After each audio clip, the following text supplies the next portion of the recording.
You're listening to Heart 1240, Hot News Talk Radio, Clutch with Keon Rose. And we've got a loaded show for you today. I hope you had a fantastic Labor Day. If you were not busy, if you had nothing better to do, and you joined me yesterday because I worked through Labor Day, because I like radio, because I like being here, and I like talking to you guys, then thank you. If not, we'll fill you in on all of the doings and happenings of the weekend. College football has returned to us, and there is a lot to talk about there. Last night, if you enjoyed the game between Florida State and Ole Miss, and you should have enjoyed the game between Florida State and Ole Miss, because this is arguably the best opening week of college football ever, right? Like, you have to say that. Last night's game was nuts. It looked over, and then it wasn't. Ole Miss jumps out, takes a gigantic lead, 21-3. Lead over the Seminoles, right? Just 21-3 lead. I'm thinking the game's over. And I don't mind watching blowouts and beatdowns, especially when there are people that I like involved in the blowouts and beatdowns. And Chad Kelly is a guy that I like. I like Chad Kelly to win the Heisman. Or I did. I don't know if he can have some performances after this one, like all of this yardage is going to count and all the touchdowns that he threw, because he did start off the game hot. But listen, dude turned into a turnover machine in the second half in a way that I don't think anybody was prepared for. Certainly he wasn't prepared for it. And Florida State comes back in this football game after being down 21-3. They score 33 uninterrupted points and take command of this football game. And I don't know how it happened. Like, DeAndre Francois was playing all right to start. He's redshirt.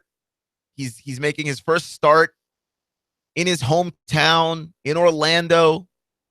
You know, the Travis Rudolph story about him sitting alone with the young kid that had autism and that was ostracized by his teammates.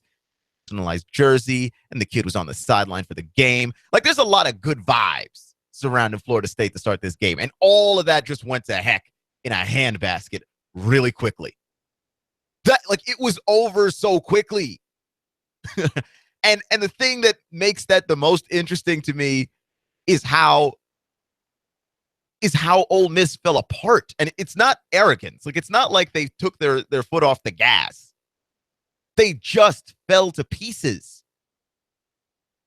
You had a bunch of interceptions and that really bad fumble by Chad Kelly. What he was thinking on that one, the guy's sacking you. Just tuck the football and eat the sack. Over there. Turns it over. Florida State's in business.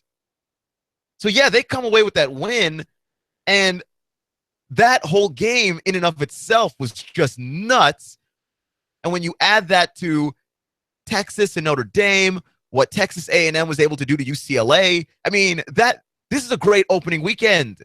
Even if you look at the Appalachian State game versus Tennessee, like, that was a great game because it was surprising, and Appalachian State stood up in a way that you didn't think was possible. It went to overtime. It had all the drama that you'd want.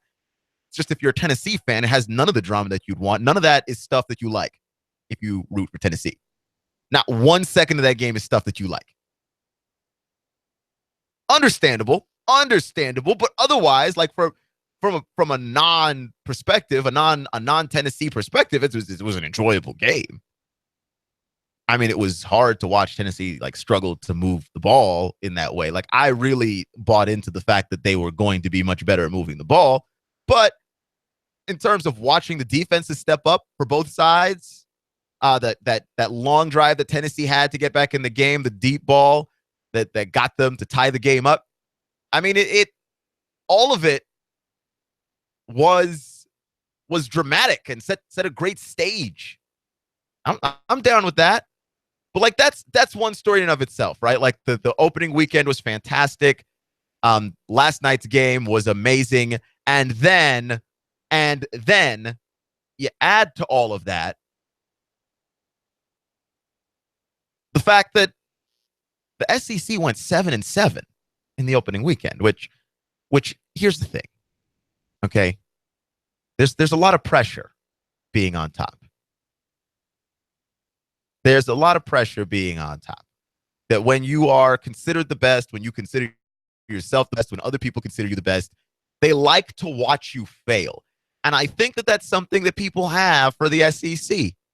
We consider the SEC to be the best conference in college football. And when that doesn't happen, people like to sit down and gloat. Okay? Let me preface this by saying I'm not from here. I'm not from the South. I'm not from SEC country. I'm from Big 12 country. I'm a Texas Longhorn fan, have been for a very long time, will probably die that way. So with that said, even I acknowledge I think the SEC is the best conference in football. And I understand that when even after the 7-7, in fact, the 7-7, like so many people are just overreacting to this. And we talked a little bit yesterday about stuff that people overreact to after 1 week of college football. The 7-7 by the SEC is a gigantic overreaction. Like, okay, so the SEC had a lot of very highly rated schools going into the season in the preseason poll.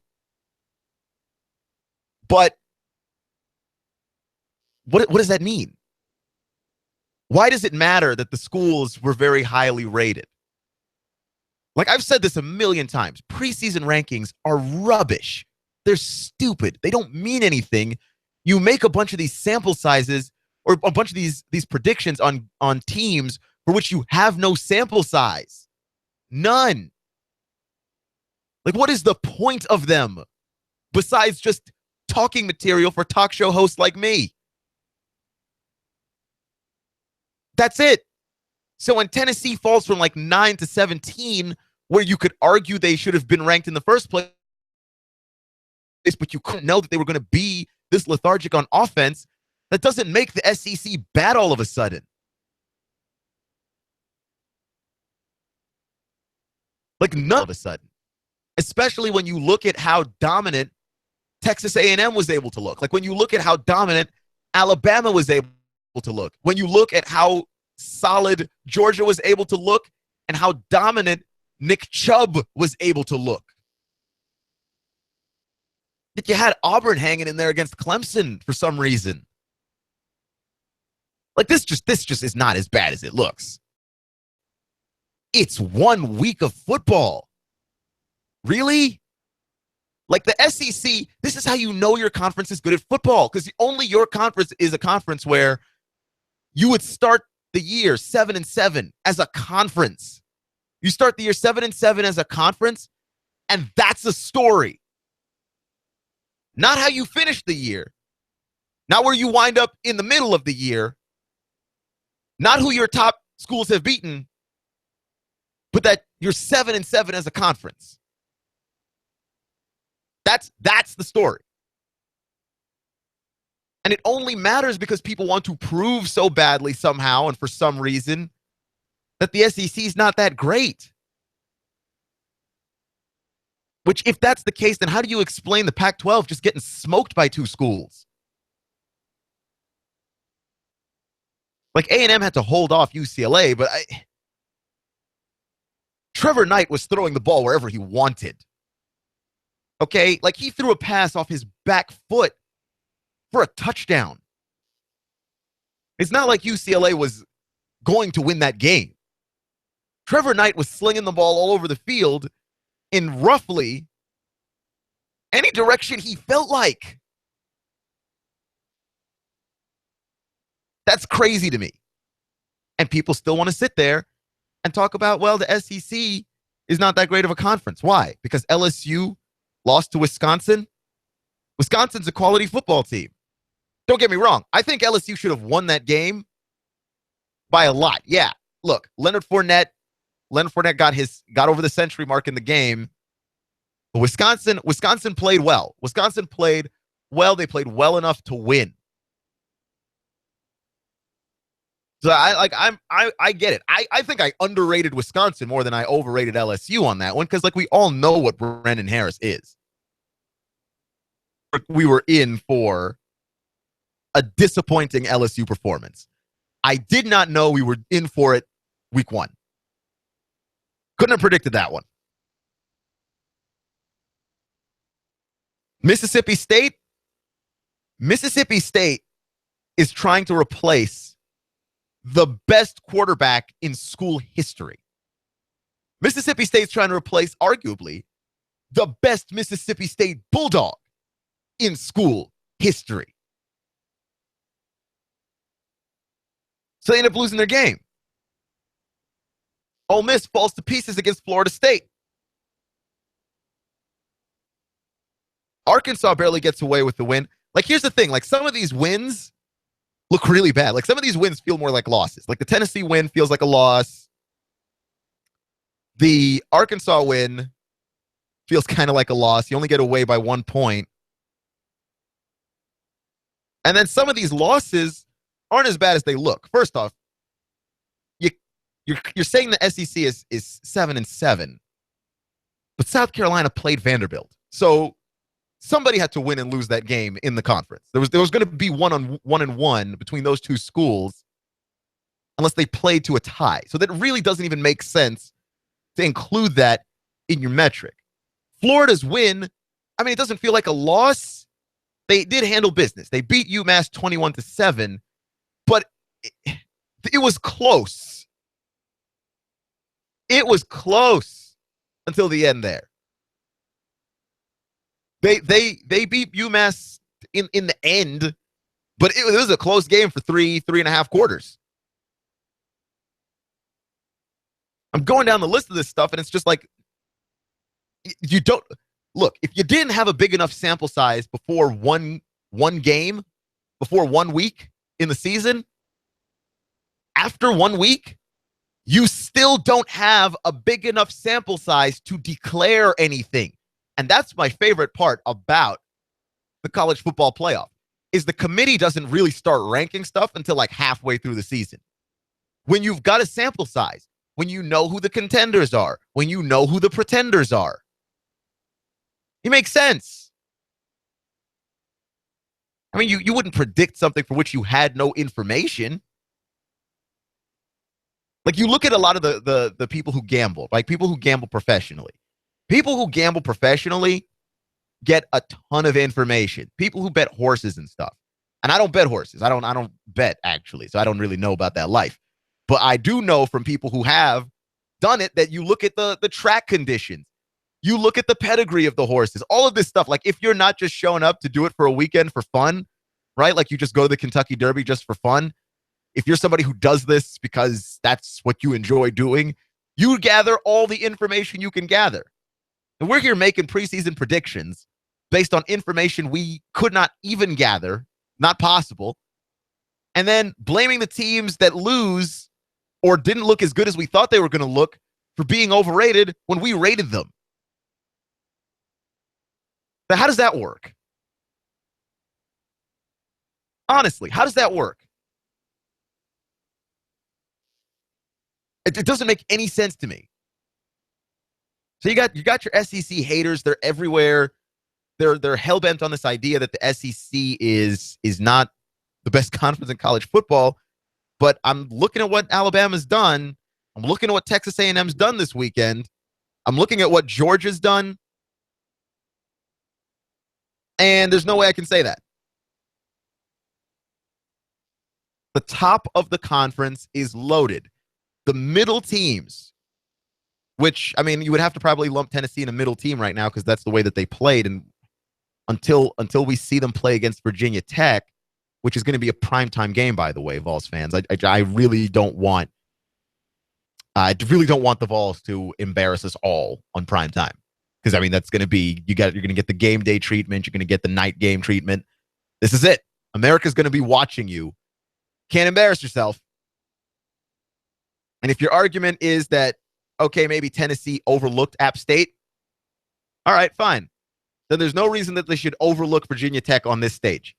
We've been looking forward to this game for a while.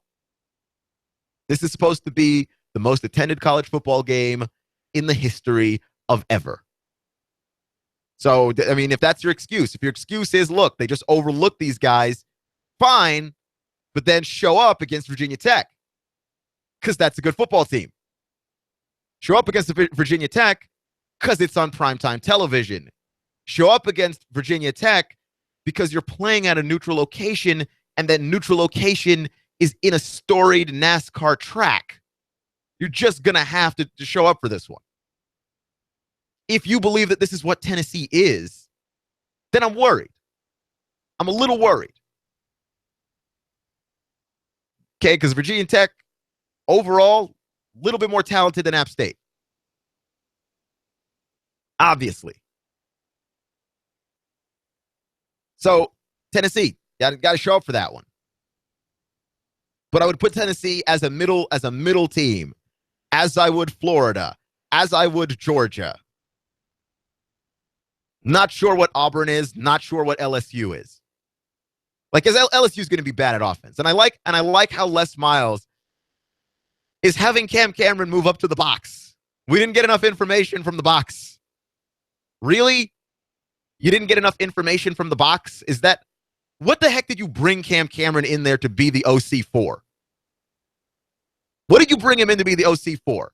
Because it looked like your offense was still as boring and as unimaginative as it always has been. Les Miles has not coached exciting offenses. He doesn't do that. That's not his deal.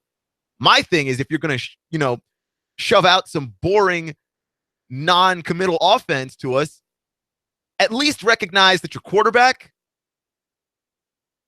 can't turn the ball over at the worst possible times, which is what Brandon Harris has done. Can't do it. That's a backbreaker. Not going to be able to do it, man. I mean, it's just, you just can't do that. And if that's your case, you're going to have to get a better game manager than that. Managers typically complete a high percentage of their passes. They're not going to hit you with the home run ball. Like, your typical game manager looks like Josh Dobbs, really. Except that Josh Dobbs is in an offense that demands a little bit more of him than just game managing. I mean, he's got talented receivers everywhere, and you've already got two guys that can run in the backfield. Dobbs himself is going to have to throw the ball at some point. His offense demands a little bit more of him than just game management. Brandon Harris, game management is what is asked of him, and he's not doing it well, which is unfortunate considering the talent on the team.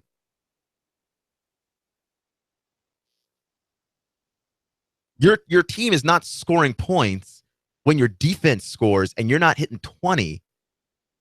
Okay, Florida State in their game against Ole Miss last night, their kicker, Aguayo, what was he, like 7 for 7? Kicking field goals? Like, dude scored 21 points. That man outscored you by himself as a kicker. There's a lot of field goals kicked. So, yeah, LSU's in trouble, and I don't know what they are. I don't know if they're a middle team. I don't know if they're a bad team. I don't know what they are. I don't know if they're a good team that just stumbled early, because I guess if you're going to stumble, go ahead and get it out of your system against Wisconsin early. Sure, that's one positive way to spin that. But I'm really, really unsure as to what LSU is. Know what Mississippi State is. They're not good. But that much was obvious from the beginning. We just didn't know, like, how do you replace a guy like Dak Prescott? But there are reasons for why all of these teams perform the way that they did, and only a larger sample size is going to tell us if this is consistent, like if this is what this is, or if we're just reading into it too much. You're listening to Hot 1240, Hot News Talk Radio, Clutch with Keon Rose. I know for a fact that Julian Edelman doesn't know anything about jail, because he had some quotes, he had some remarks on his teammate Tom Brady involving prison. We'll get to that more in a little bit. And also, Colin Kaepernick. I'm going with, this is possibly the last gasp of Colin Kaepernick talk that we're going to have. But I really like the conversation, and I have one more thing that I'd like to say about that. Remember to check us out on Facebook, Twitter, and YouTube. We are Hot 1240, Hot News Talk Radio. Search Hot News Talk Radio in the search bar on those social media. check us out on our website, hotnewstalkradio.com or noogaradio.com. And don't forget to search us in the TuneIn Radio app. Again, that's the TuneIn Radio app, free on whatever device you like to use. Simply search Hot News Talk Radio, give us a favorite, and press play. We're going to be breaking down more college football right here on Clutch with Keon Rose.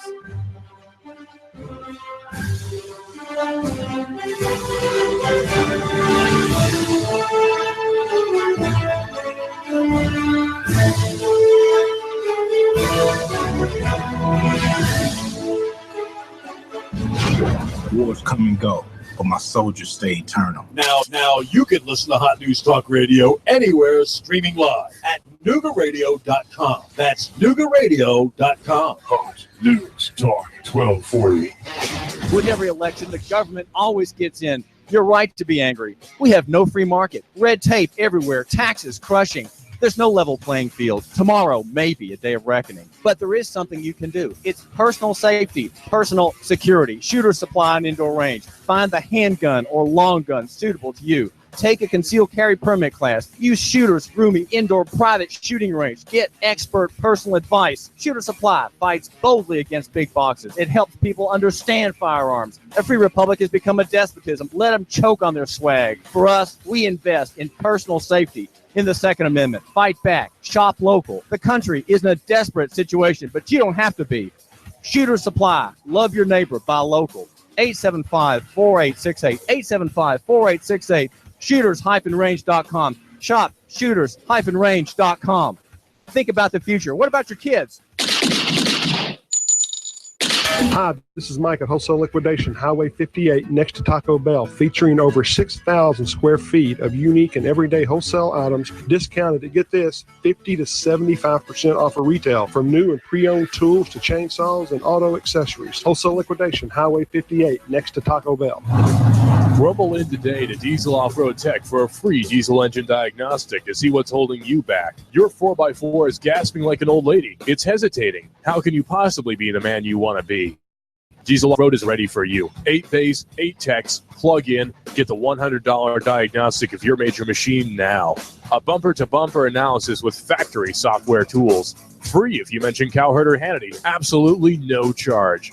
Want to bring a new look or better mileage to your truck or 4x4 off-road vehicle? Diesel Off-Road in Saudi Daisy is the four-wheel specialist. Lift kits, customizing, all wheels, all tires, performance boosts, repair. Call 805-2800. Diesel's mechanics and techs have 100 years combined experience making engines roar and exteriors sparkle. DieselOffroadTech.com. Call 805-2800. This is Mike at For the Record at Northgate Mall. We're the largest complete record store in town. We sell old and new vinyl records, celebrity posters, music posters, and we are the largest in town. Come see us. We expect mostly clear skies to continue through the nighttime. Overnight lows into the upper 60s to near 70. May see a little patchy late fog. For the midweek, not much change. Continued hot and humid for the afternoons. Still looking dry through Friday with highs each day near 95.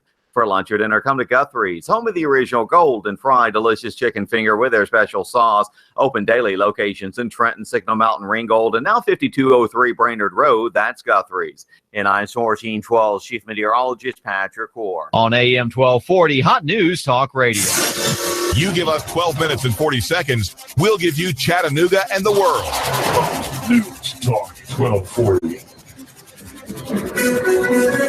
Hot 1240 Hot News Talk Radio with your Hot News Now update.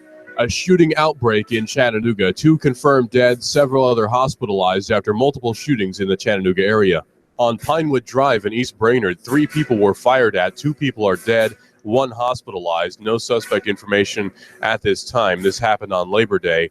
Another shooting on Labor Day as well. This one on Dayton Pike, with 1 man fired upon and an arrest already made by Ray County sheriffs at a motel in Ray County. He's been transferred to Hamilton County. A shooting also on Cannon Avenue, just south of I-24 downtown. Tyrell L. Patton, who's 25, is now in critical condition after what appears to have been a drive-by shooting from a silver SUV of some sort. The victim is in critical condition in the hospital. 2 inmates escaped from the Hamilton County Jail. One's already been arrested, but the other one, Dustin Lee Adams, is still believed to be on the run, possibly even outside of Hamilton County. If it's going on the Tennessee Valley, it's going on Hot 1240 Hot News Talk Radio. Here comes Dale Earnhardt Jr. He's got third. He's going for second. Earnhardt going for the lead. The NASCAR Sprint Cup Series is on the Motor Racing Network. Hot News Talk 1240. Hear it live on the Motor Racing Network, the voice of NASCAR. Check it out live on Chattanooga's official NASCAR radio station. Hot News Talk 1240.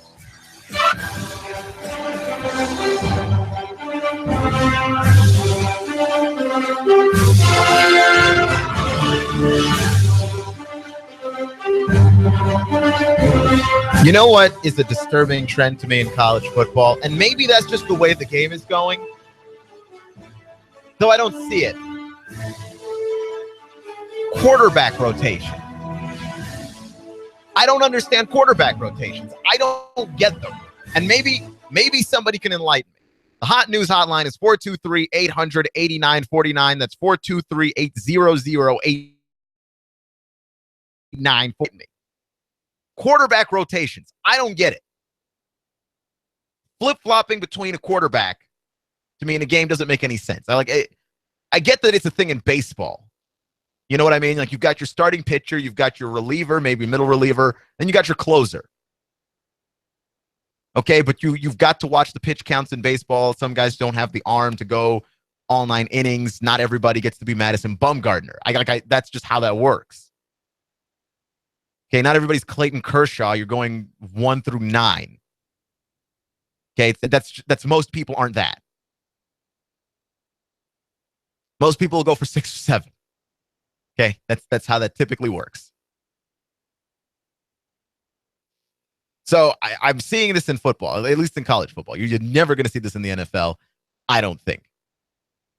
The NFL is so hurting for teams having one quarterback that they trust on the field.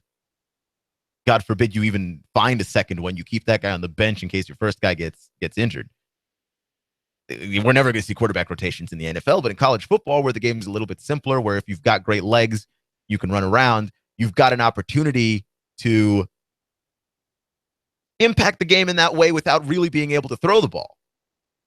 And so quarterbacks, the teams that have quarterbacks that excel at running might have packages for that running back. And look, or that quarterback that runs, I don't mind that at all. That makes a ton of sense to me, right? Like the Shane Buechele, Tyrone Swoops thing in Texas, where Buechele is obviously the pocket passer. He's got mobility too. He can move. He's got wheels. But Tyrone Swoops is obviously the running guy. Like, they in close yardage situations, they give the ball to Tyrone Swoops and he basically Tebow's it in, a la 2005 Tim Tebow. It's kind of cool to see when that happens, when you're that organized with it. You know, they had the same thing happened with Perry Orth and Brandon McElwain for South Carolina. It was pretty cool to see that duo there. But like, even then, I would rather one guy kind of take over from the other. The situation becomes weird to me when you're just juggling quarterbacks, where you've just got 2 guys and you're rotating them in and out. Either in some kind of attempt to figure out which guy is actually the better player, or this guy doesn't have it today, so I'm just going to switch it in the middle to go to another guy. It doesn't work that way. Like, you need momentum as a quarterback. When you start to get into a rhythm with your offense, your O-line gets used to you, how fast you release the ball, how long they need to hold out defenders to protect you and you specifically, because your mobility might be different from another guy's. Your release might be slower than another guy's. All of these factors come into play. And then you've got your receivers who are running routes and, you know, they're getting used to you and a feel for you too. Some guys are better at throwing their receivers open than others. So you have all of this stuff to account for. And I just find it deeply fascinating that we're just flip-flopping quarterbacks like it doesn't matter. And nothing weirds me out more about it than Alabama, because either Nick Saban is just trolling all of us, or he's keeping everything informationally close to the chest. And both of those things are possibilities, by the way, if you know Nick Saban. And then you've got the third option, which is that Nick Saban legitimately doesn't know whether or not he prefers Blake Barnett or Jalen Hurts. Because we were watching in the Notre Dame game, Brian Kelly is just around switching quarterbacks. Like he's just flip-flopping. Like you start the game with Deshaun Kaiser, then you break it up. Kaiser is out of the game, so whatever rhythm he develops is gone. And I'm just looking at Notre Dame, and I'm like, you guys are killing your momentum. You've got Malik Zaire and you've got Deshaun Kaiser, and you're just going back and forth between the two. Nobody's able to get their footing at all. And I wonder if that game would not turn out differently for Notre Dame if they just allowed one guy to struggle a little bit and overcome his problems.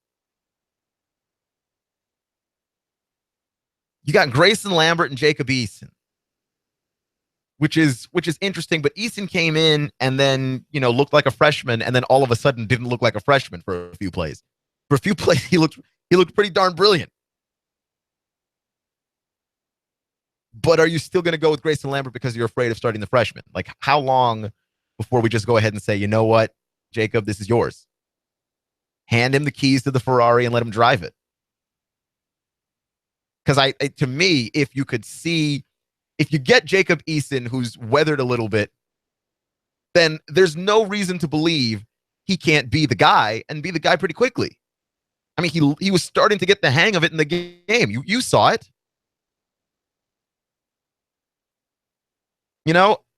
And so it's one of those things that bothers me because I'm looking at coaches just flip-flop guys, and I don't know where all this stuff stops. Like, go back to Blake Barnett and Jalen Hurts. You've got Nick Saban saying to the media after the game, well, he's still not sure which guy's the guy, but whichever guy's the guy's got to be prepared. What? Nick, what are you talking about? I mean, I use this analogy all the time, but it's the only analogy to me that, at least currently, because the way the political climate is set up, that this is an election year, really works out, is it's like all of those people who are telling me or just saying in general, they're on the fence between Donald Trump and Hillary Clinton. To which I say, how on earth is that even possible? They could not be more different. There's not anything that you're on the line about that they do sort of similarly, and you just want to be sure that one of them is going to follow through on what they're saying. And if someone did follow through on what they were saying, you might bet against Hillary being the one doing that. She doesn't seem particularly trustworthy. But either way,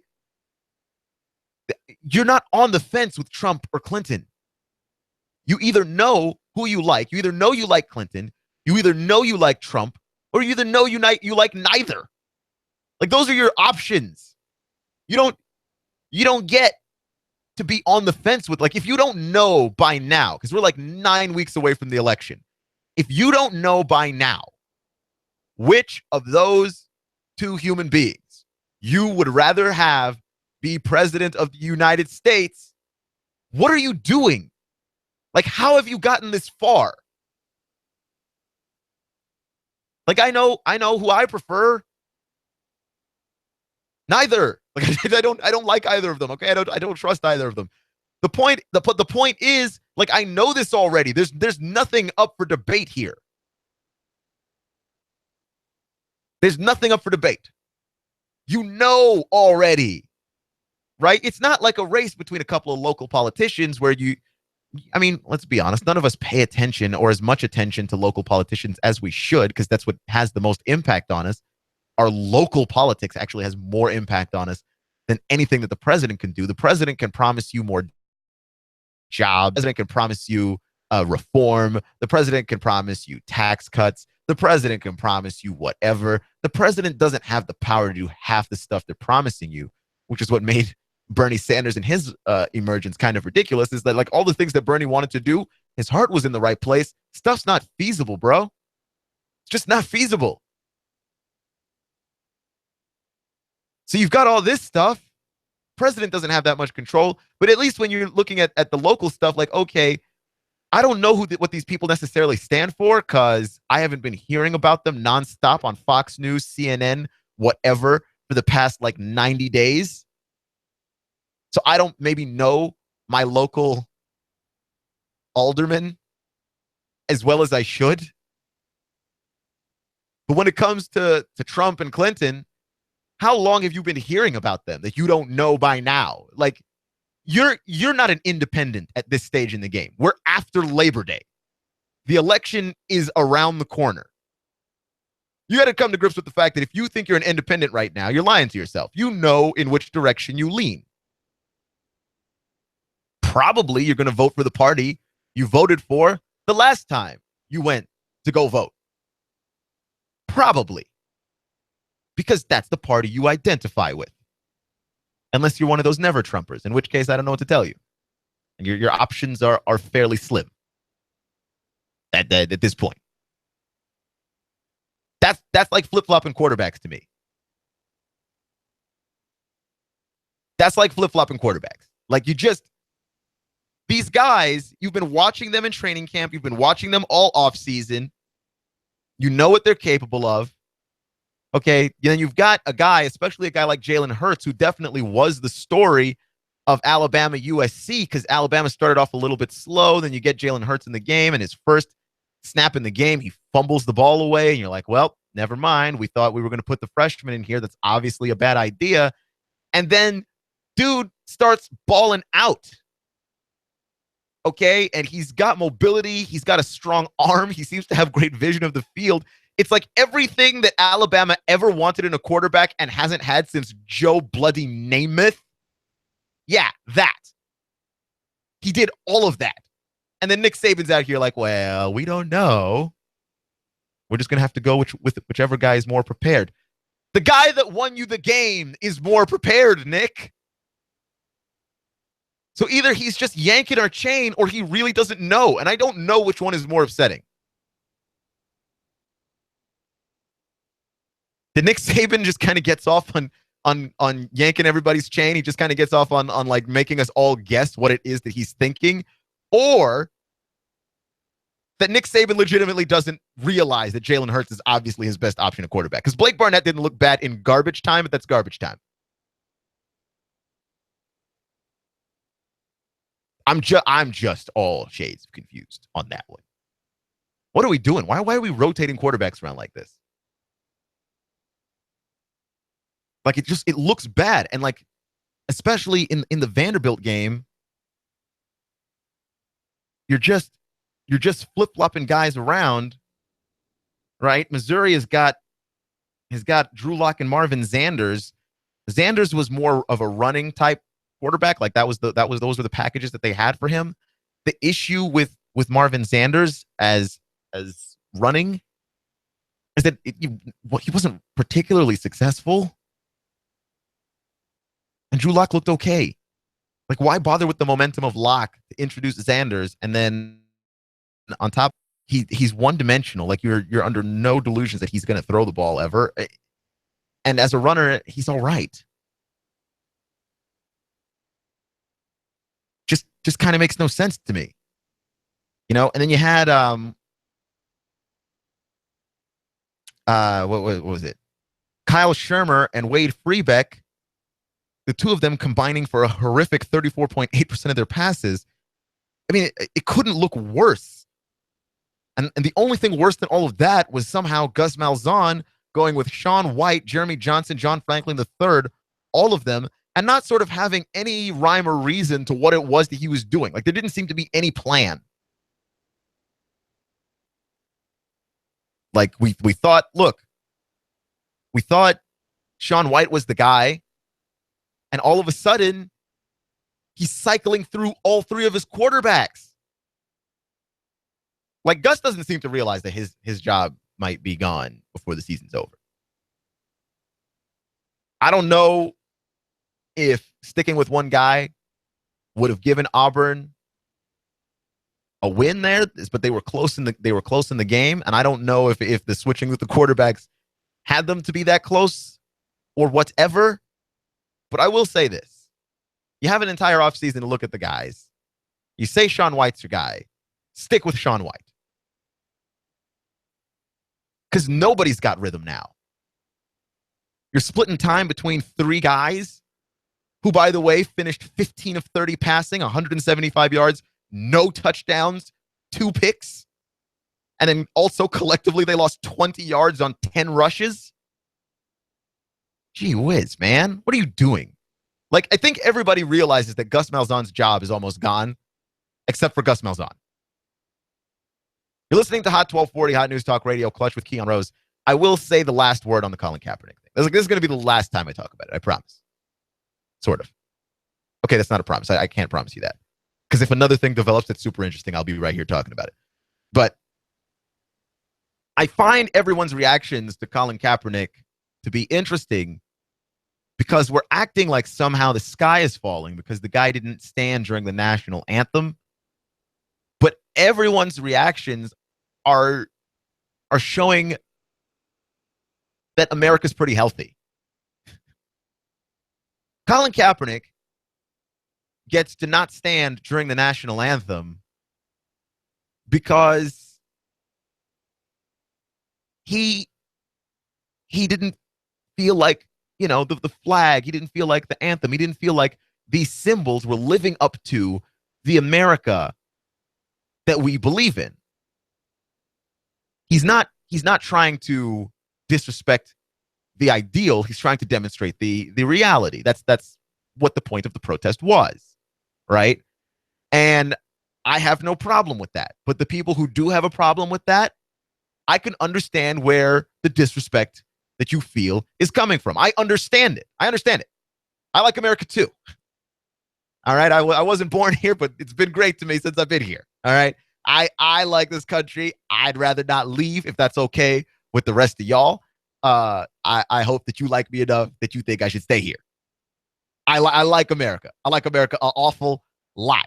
But what I will say about everyone's reactions to this is that, everyone's like, look, Colin Kaepernick should be cut. Colin Kaepernick should be dropped from the team because of this. And I don't think that's the case. I think if you don't like it and you voice your opinion in whatever way you've got to voice your opinion, do it. Because guess what? You're free to voice your opinion too. If you want to push back on this, protest is going to involve some pushback. That's how it works.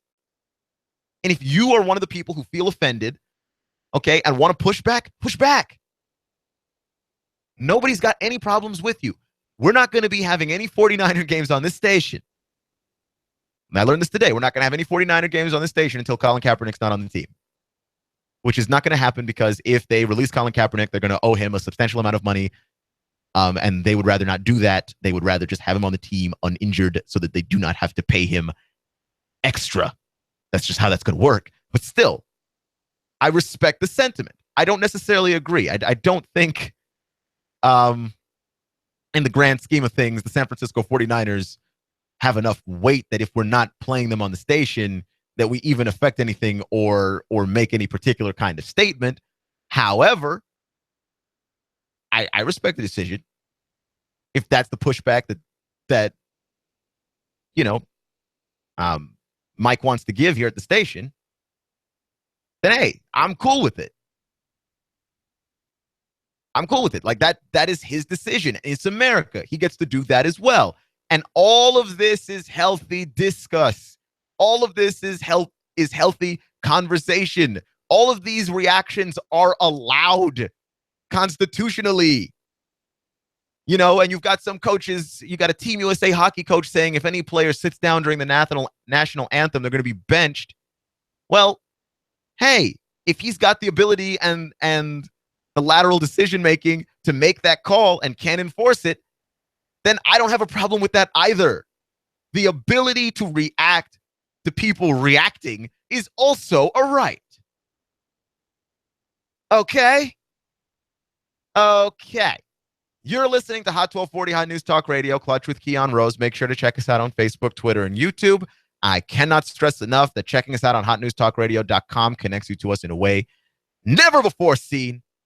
Also, Noogaradio.com. And, of course, if you want to take us on your mobile device, right? Like you're just not one of those people that's randomly walking around with a transistor radio and you just have your little old smartphone, then I also recommend getting the TuneIn Radio app. It's free. At any station you want, and while you're at it, add this station, Hot News Talk Radio, giving you the best in local Chattanooga coverage. Take it everywhere you go. You go on a trip out of town, take Hot News Talk Radio with you on the TuneIn Radio app. Again, that's the TuneIn Radio app. Listen like you mean it. Julian Edelman has referred to Tom Brady's suspension. And Julian Edelman, of course, is the wide receiver for the Patriots, Tom Brady's teammate, who will be catching passes for the first 4 games of the season, at least, from backup quarterback Jimmy Garoppolo, because the Deflategate suspensions have come down on Tom Brady. He can no longer escape them unless he wanted to take the fight to the Supreme Court, and nobody wants to hear about Deflategate. That's too far. That's too far. That's like, you know how many CSI and NCISs there are? It's like having CSI Quebec, right? It's like having CSI Perth, Australia. It's just, at that point, it's just gone too far. Deflategate in the Supreme Court, Tom Brady versus the NFL in the Supreme Court, it's gone too far. Nobody wants any of that. But Julian Edelman has referred to Tom Brady's suspension as losing a friend to prison, which is how I know that Julian Edelman has never lost a friend to prison. Because first off, you feel bad whenever someone you know is going to prison. You feel bad because prison's a rough place. It's not easy. The food's horrible, from what I understand. It's not good. You're not treated particularly well, as that is not the point of prison, really, to just have you treated well. So no. No, prison is not fun. Tom Brady is going to be at home with his supermodel wife, his millions of dollars, his adorable children, and he's still going to look in the mirror and be Tom Brady. There is no part of that at all that is anything like prison. Okay, and I don't want to hear about, oh, Tom Brady's a fierce competitor. It's like being in jail, not being able to compete. No, it isn't. You know what's like being in jail? Being in jail is the only thing like being in jail. Being suspended for 4 games for Deflategate isn't the worst thing that ever happened to you. You do realize that Jimmy Garoppolo could go 0-4 and the Patriots would still somehow win that division because the Jets, the Dolphins, and the Bills are in it. I mean, the Patriots as a team aren't even in danger of losing the division without Brady. All Garoppolo has to do is go 2-2. The only thing about this that's troubling, and that should be troubling to Tom Brady, is that Jimmy Garoppolo might look really good. And if Jimmy Garoppolo looks really good and Tom Brady comes back and doesn't look so good, Jimmy Garoppolo might have his job. Not likely, to be clear. It's a very unlikely scenario. There is no way that Jimmy Garoppolo takes Tom Brady's job, as Tom Brady is still playing football at a very high level. He didn't look great in preseason, but I mean, it's preseason. But that's about it. Like, Julian can still go visit Tom. He knows that, right? Like, Tom's not disallowed from playing or being at the game. That's not at all like losing your buddy to prison. Losing your buddy to prison is like losing your buddy to prison. Julian Edelman doesn't know anything about jail. You're listening to Hot 1240, Hot News Talk Radio, Clutch with Keon Rose. Thank you for joining me today. Remember, it's not how you start, it's how you finish. Stay clutch. I'll see you in 24 hours, but don't you go anywhere. Sons of Liberty, they're up next.